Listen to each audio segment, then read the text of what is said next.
Hi friends, welcome to my world Rama Kalyani. ఈరోజు మీకు ఒక 1 minute కపుల్ గేమ్ చూపిస్తున్నాను ఫ్రెండ్స్. కపుల్ గేమ్ అంటేనే బాండింగ్తో ఉంటుంది.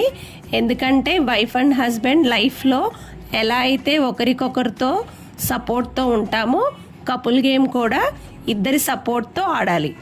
గేమ్ గురించి చెప్తున్నాను. టైం స్టార్ట్ చేశాక ఒకరు గ్లాస్ పెట్టి దాని మీద ఐస్ క్రీమ్ స్టిక్ పెట్టాలి, ఇంకొకరు ఆ స్టిక్ మీద కాయిన్ పెట్టాలి. అలా ఒక గ్లాస్ మీద 4 sticks అండ్ 4 coins పెట్టాలి. అంతేకాదు ఐస్ క్రీమ్ స్టిక్స్ని ఒక 2 sticksని క్రాస్గా పెట్టాలి, ఇంకొక 2 sticksని ప్లస్ లాగా పెట్టాలి. అలా 1 minute టైం అయ్యే వరకు ఎక్కువ సెట్స్ ఏ కపుల్ పెడతారో వాళ్ళే విన్ అవుతారు. ఈ కపుల్ గేమ్లో వైఫ్ అండ్ హస్బెండ్ రిలేషన్ చూపిస్తుంది. అదేమిటో గెస్ చేసి కమెంట్ చేయండి friends. Please like, share and subscribe my channel friends.